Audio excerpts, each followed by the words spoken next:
Olá pessoal, Deus a todos abençoe. Sou o pastor Pedro, pastor da Igreja Congregacional em Arco Verde. É um prazer compartilhar da palavra do Senhor juntamente com vocês. Nós estamos nesse curso e a minha parte, curso Servos Livres, Líderes, melhor dizendo, e a minha parte ficou intimidade conjugal. Então eu queria ver esses pontos com vocês, que Deus seja gracioso e bondoso conosco, que a gente possa assim crescer e desenvolver. Intimidade conjugal. E a intimidade conjugal, a gente pode ver na introdução, existem 3 tipos de intimidade, né? Primeiro, o cônjuge tem um relacionamento correto com o Senhor. É o que está aí, veja, intimidade espiritual, intimidade da alma, intimidade física. A intimidade espiritual é aquela intimidade que o casal tem com o Senhor e Salvador Jesus Cristo. E a definição disso é que nós devemos desenvolver a nossa vida espiritual compartilhando com o Senhor a nossa vida. Então o casal ele compartilha com o Senhor a vida espiritual exatamente submetendo-se ao que o Senhor tem para nós. Uma submissão ao nosso Deus. Isto permite que a gente compartilhe o propósito de Deus para nós na vida de um casal. Não é assim? Precisamos aprender a conectar o nosso cônjuge pela fé com o Senhor Jesus, com intimidade com o Senhor. Primeiro, buscando aquilo que Deus tem para nós, na nossa vida conjugal, para o louvor e glória do seu nome. Veja aí, Deus, né? Deus está acima de tudo, então o marido, a esposa, tem que ter aquele compromisso primeiramente com o Senhor. O compromisso primeiro do marido é com o Senhor, o compromisso primeiro da esposa é com o Senhor, e aí há a mutualidade baseado naquilo que o Senhor tem proposto para nós. Se nós nos preocuparmos somente com os nossos desejos, sem se submeter àquilo que Deus propôs para nós, nós iremos ser egoístas, né? Nós iremos ser dominantes, iremos julgar o nosso cônjuge sem nenhum afeto, sem nenhum amor e aquele julgamento precipitado, sem nenhum tipo de sabedoria. Então a sabedoria ela vem através daquilo que o Senhor tem exatamente para nós. Então, intimidade espiritual. A intimidade espiritual ela cresce à medida em que cada pessoa cresce de maneira individual na sua devoção com Deus.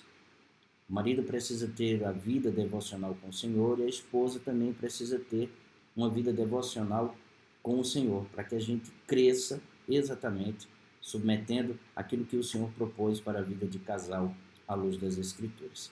Cada um aprende e cumpre suas funções sem julgar a outra pessoa, né, em seu progresso, em seu crescimento. Nós iremos falhar, nós iremos errar, mas é o nosso aprendizado à luz do texto sagrado. Veja, uma vez que nós gostamos de citar muito, né, o livro dos Salmos 23, verso 1, o Senhor é meu pastor e nada me faltará, nós devemos aprender à luz disso, que devemos nos dedicar a Deus porque Ele governa sobre nossa vida.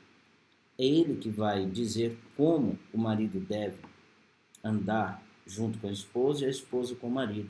Então o Senhor é o nosso pastor. E de nada, diz o texto, sentirei falta. Paulo diz na sua primeira carta aos Coríntios, capítulo 6, verso 19, que está aí, diz que nós fomos comprados por preço. Uma vez que nós fomos comprados por preço, o Senhor tem a primazia sobre a nossa vida. Ele domina a nossa vida e Ele assim governa a nossa vida. Então, quando nós nos dedicamos ao Senhor, né? Somos dedicados a Deus naquele compromisso sábio, segundo a palavra do Senhor, amando um ao outro e cuidando um do outro, como iremos ver na intimidade da alma, na intimidade também física, as nossas atitudes mudam e fica bem melhor para com o nosso cônjuge. Há um compromisso para com Deus, tanto do marido quanto da mulher. Eu, o homem, submisso a Deus, né? Eu, a esposa, submissa também a Deus. Sabedoria debaixo do poder da sua palavra, atitude com o meu cônjuge, que significa altruísmo, amor, serviço e paciência. Não há como viver de maneira um com o outro sem um altruísmo, sem aquele amor de Deus na nossa vida, sem o serviço para com a esposa com o marido, sem aquela paciência que Deus assim exige de nós. Então está aí o que Deus exige para a nossa vida. Então eu quero agora falar com vocês sobre exatamente intimidade da alma. Intimidade da alma, qual a sua definição? Quando falamos sobre a alma, existem 3 aspectos, certo? 3 aspectos da vida que leva a uma consideração. Nós devemos considerar, né? Envolve, melhor dizendo aqui, intimidade de alma, isso. A alma com intimidade um com o outro, envolve-se um com o outro. Quando nós falamos em intimidade da alma, existem 3 aspectos da vida que devemos levar em consideração, que é a mente, certo? A mente.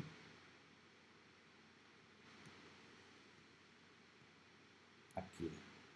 A mente, emoções, o que sentimos, a vontade, né? Isso tudo está relacionado à alma. Mente é o que nós pensamos, emoções é o que sentimos, vontade é aquilo que desejamos. Ou seja, o que pensamos, o que sentimos e o que desejamos precisam assim estarem governados por Deus, pela sua eterna e bondosa palavra. Então, intimidade de alma, envolve em se revelar, compreender um ao outro. A gente pode ver aí alma e intimidade. Não pode entender, certo? Intimidade sem entender primeiro 3 conotações significantes da palavra, que é sigilo, aquilo que nós mantemos escondido nos nossos corações. Segundo, aquilo que é revelado, que nós compartilhamos com o nosso cônjuge. E exclusividade, com quem nós partilhamos. A esposa precisa partilhar com o marido os seus desejos, seus pensamentos, suas emoções, sua vontade. Isso precisa ser revelado. Isso chama-se intimidade de alma.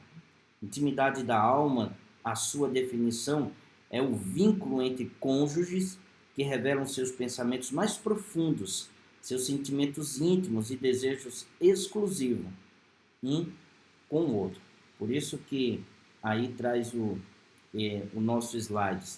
Pensamentos, está aí, esse estava pensando, é assim? Sentimentos, eu me sinto com ele. E os nossos desejos, o que eu gostaria que assim tivesse com ele. Então, essa intimidade, né? Intimidade de alma, é uma rua de mão dupla, que nós podemos entender. Rua de mão dupla. Por que uma rua de mão dupla? Porque trata-se da disposição de revelar seus pensamentos íntimos com a pessoa, sentimentos e desejos. Mas é também o saber ouvir, saber entender os pensamentos do cônjuge, o que deseja, o que sente, o que quer. Agora existem alguns impedimentos, podemos ver, para que essa intimidade de alma não ocorra. O que na verdade impede a intimidade de alma? Há alguns impedimentos. E nós podemos ver, primeiro, pensar que o meu trabalho é mudar a outra pessoa. Eu não posso pensar que vou mudar a outra pessoa. Nós somos diferentes uns dos outros. Pensamos diferentes muitas vezes um do outro. O que precisa é a gente se abrir, a gente ser compreensível, compartilhar. Então, o impedimento primeiro é pensar que o meu trabalho é mudar a outra pessoa. Depois, pensar que nós sempre temos que concordar para ser feliz. Isso não é verdade. Não a felicidade ela não está na concordância do outro, nessa mutualidade de concordância. Não, eu concordo com isso, ela tem que concordar com isso. Não. Nós somos diferentes, pensamos diferentes. Então nós precisamos ter esse cuidado, precisamos de sabedoria da parte do Senhor. Terceiro, incapacidade ou falta de se abrir com outra pessoa. Nós precisamos abrir nosso coração, aquilo que vimos antes, pensamentos, emoções, né? Agora, quais são as ferramentas para nós superarmos, certo? As ferramentas para superarmos. Vou voltar aqui. Para isso aqui. Pronto. Quais são as ferramentas para superar estes impedimentos? Escutar um ao outro de maneira ativa, prestando atenção, desligando tudo. Não estar com o celular, né? E falando com a esposa, mas sim desconectando com tudo e ouvindo de maneira ativa. Segundo, tendo aquele café semanal, a hora em que um escuta o outro, conversa um com o outro. Depois, uma reunião mensal em família, onde todos se abrem, compartilham seus pensamentos e desejos. Quarto, estabelecer valores familiares em que podem ser assim compartilhados. Então, essa é a intimidade de alma e nós iremos ver já intimidade física.